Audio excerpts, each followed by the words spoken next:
Inform human, आप तक सच पहुंचे, यही हमारी कोशिश है। में आप सभी दर्शकों का बहुत स्वागत है। शहर कांग्रेस अध्यक्ष मनोज जी राजानी से आज हम फिर चर्चा करेंगे।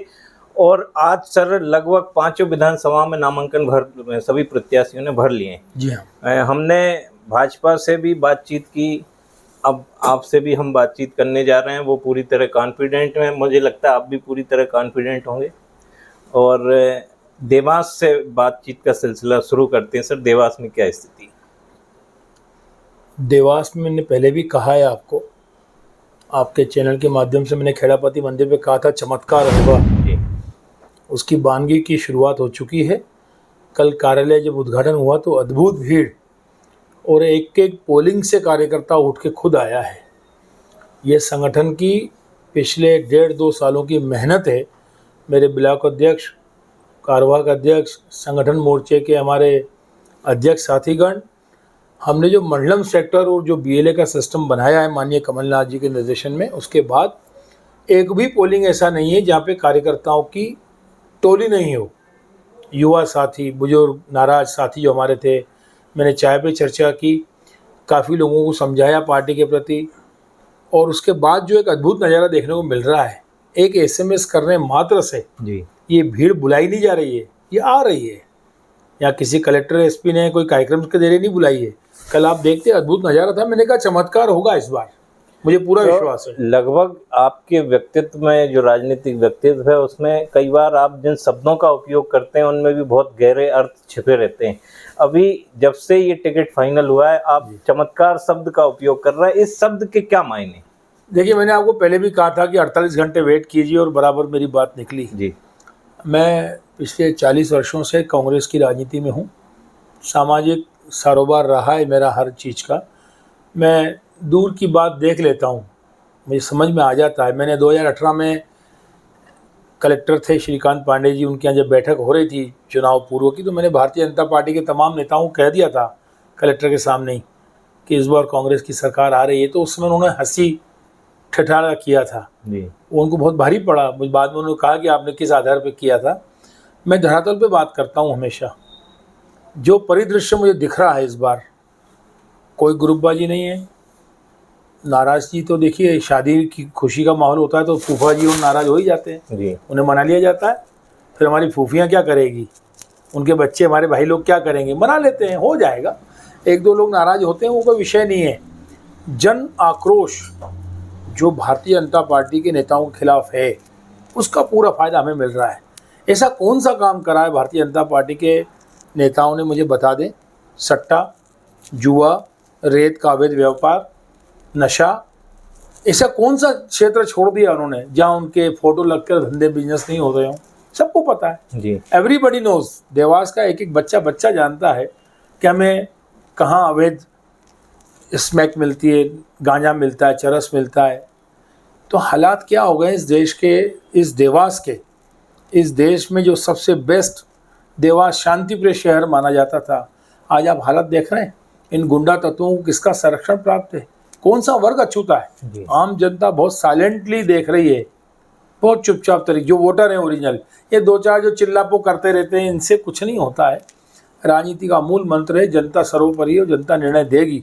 और इस बार हमने प्रदीप चौधरी को टिकट ही इसलिए दिया है, वो शांत स्वभाव का है और धार्मिक प्रवृत्ति का भी है। परिवार की एक पृष्ठभूमि रही है राजनीति की, वो अनुभव भी है। हम जैसे लोग, उनके पूरे परिवार से कई लोग जुड़े हैं। मेरे जैसे असंख्य साथी हैं जो उनके दादाजी के साथ हम लोगों ने राजनीति की शुरुआत भी की हमने। तो अपने एक परिवार का सदस्य मानते हुए हम मान के चल रहे हैं कि देवास में अब की बार चोट करा रही है।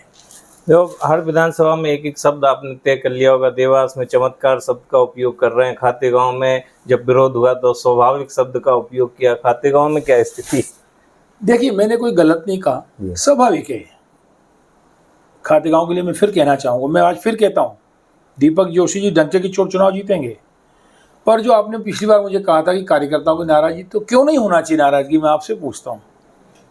मुझे अगर टिकट वहाँ का दे दिया जाता खातेगांव का, तो भी ये होता। ये अनुशासनहीनता में नहीं मानते? नहीं, देखिए, कार्यकर्ताओं की अनुशासनहीनता तब होती है कि जब वो बिल्कुल कांग्रेस पार्टी के खिलाफ दुष्प्रचार करने लग जाए, कांग्रेस के खिलाफ काम। अभी तक 7 कैंडिडेट जितने हमारे चुनाव लड़ने वाले साथी थे, किसी ने भी कांग्रेस के खिलाफ कुछ बात कही क्या? वो बात कहाँ रखे?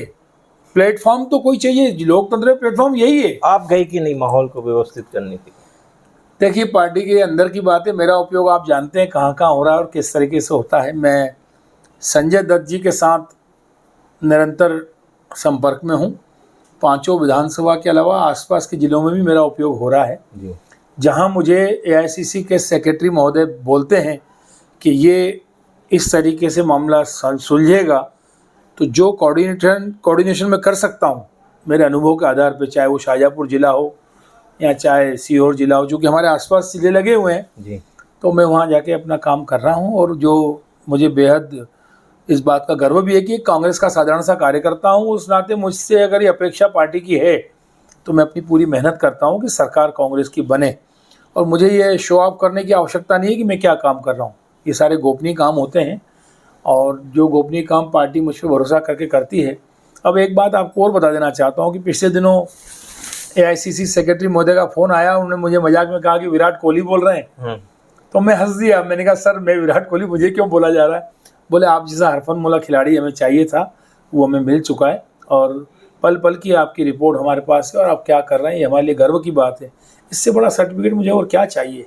एक विधानसभा नहीं, कई अनेकों विधानसभा में मैं जा रहा हूँ, जहाँ आवश्यकता पड़ती है 24 घंटे में काम कर रहा हूँ और जो मुझे करना चाहिए। जो शब्द, जो विषय चल रहा है गागर में सागर वाला, यहाँ देवास में चमत्कार, उधर स्वाभाविक, सोनकच्छ के लिए भी कोई शब्द चुना होगा आपने? एक ही अरमा, सज्जन वर्मा। इसके अलावा मैं क्या कह सकता हूँ वहाँ के लिए? वहाँ तो देखिए, मैं आपको बड़ा स्पष्ट कर दूँ, वहाँ कांग्रेस बीजेपी का झगड़ा नहीं है। ये तो लोकतंत्र का एक सिस्टम है कि एक पार्टी कांग्रेस से कोई लड़ेगा, बीजेपी से कोई लड़ेगा। सज्जन वर्मा जी का मैं इसलिए नहीं कह रहा हूँ कि मैं उन्हें अपना राजनीतिक गुरु मानता हूँ, पर आप लोग भी मानते हैं इस बात को। उनकी गाड़ी का पहिया कभी थमा नहीं। भारतीय जनता पार्टी के परिवार के लोग भी उन्हें इस बात का लोहा मानते हैं कि कर्मठता, जो परिश्रम है इस उम्र में भी, वो अच्छे से अच्छा नेता नहीं कर सकता। वो सुबह 8 बजे हम सो के नहीं उठते, उसके पहले तो वो आईसीएच पे आ जाते हैं। मैं कई बार परेशान हो जाता हूँ कि भैया रात को 2 बजे सोया हूँ, पर मुझे अटेंड करना पड़ता है। मेरे गुरु हैं, मेरे नेता हैं। उनका निरंतर जीवत जनसंपर्क उनको जिताता है। वो एक एक को, बच्चे को नाम से जानते। तीसरी पीढ़ी, आप व्यास जी आश्चर्य करेंगे, जब समय वो चुनाव लड़ने आए तो जो दादाजी थे, कई उदाहरण में, एक नहीं मैं कई सैकड़ों उदाहरण दे सकता हूँ गाँव के, मुझे नाम याद है।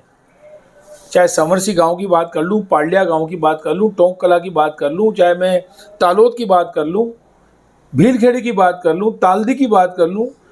3 पीढ़ी का संबंध इस तरीके का है कि जो दादाजी ने काम किया, उसके बाद उसके पिता ने किया, उसके बाद पोता कांग्रेस का सक्रिय कार्यकर्ता है। ऐसे आपको सैकड़ों लोगों की लिस्ट दे सकता हूँ। उनके पारिवारिक संबंध है, वो भाजपा कांग्रेस नहीं है। सैकड़ों परिवार ऐसे भाजपा के जिनका उन्होंने इलाज कराया, जिनको उन्होंने आर्थिक मदद की। वो कभी नहीं देखते कि भाजपा का है, कांग्रेस का है। लेकिन आप पे ये आरोप भी लगते हैं कि जब भी चुनाव आते हैं सबसे ज़्यादा ध्यान भी आप सोनकच्छ विधानसभा पे देते हैं। देखिए, ये आरोप वाली बात नहीं है, ये सच्चाई है जी। मैं इलेक्शन एजेंट सज्जन वर्मा जी का पिछले लगभग 30-35 वर्षों से हूँ, तो उसमें अतिशयोक्ति क्या है? मैं यहाँ काम नहीं कर रहा हूँ तो ऐसी बात नहीं है। लेकिन आपको संभाव रखना चाहिए ना आपने। बिल्कुल संभाव रखता हूँ। मेरी उपयोगिता ये तो उन लोगों को चाहिए जो चुनाव संचालन करते हैं। मेरे जैसा अरबी घोड़ा कहीं मिलेगा क्या उनको, जो सोता ना हो, दिन भर काम करता हो? उनको चाहिए कि मुझसे क्या काम ले रहे हैं। मैंने कब कहा कि मैं काम नहीं कर रहा हूँ? मैं आपको, जब आप आते हो, मैं देवास से मिलता हूँ मेरे ऑफिस में जी। ईमानदारी की बात, व्यास जी बात कहूँ तो 80% चुनाव मेरा विधानसभा सोनकच्छ का निपट चुका। कई जगह तो अभी शुरुआत ही नहीं हुई है। ये व्यवस्थाएं आज की नहीं है और लगभग हम 3 महीनों से सोनकच्छ की तैयारी में लगे थे। सारी सामग्रियां आ चुकी है, पोलिंगों पे जा चुकी है। मात्र अब काम केवल इतना बचा है कि जो अंतिम दिनों की जो मतदाता पर्ची और जो अंतिम निवेदन होता है वो छप रहा है मेरे यहाँ। भले ही अभी 20-22 दिन पड़े चुनाव में, 25 दिन पड़े, पर मेरे यहाँ का काम खत्म हो चुका, क्योंकि ये पहले से ही पता था कि उनको टिकट मिलना है। ये हम सारी व्यवस्थाएं कर चुके। मैं सोनकच्छ से फ्री हो चुका हूँ। हम लगातार देवास में, आज रात को 10 बजे मीटिंग है। रात को 10 बजे आप आके देख सकते हैं कि कांग्रेस काले मैंने मीटिंग रखी है, सारे पार्षदों की, सारे ब्लॉक अध्यक्षों को बुलाया है। हम निरंतर देवास को भी ध्यान दे रहे हैं। हाट पिपलिया का तो राजनीति के विराट कोहली, ये हम नहीं कहते, संगठन ऐसा आपको संबोधित करता है। आज आपने हमें समय दिया, हम आपसे बहुत जल्दी फिर चर्चा करेंगे। बहुत धन्यवाद। Thank you. Thank you.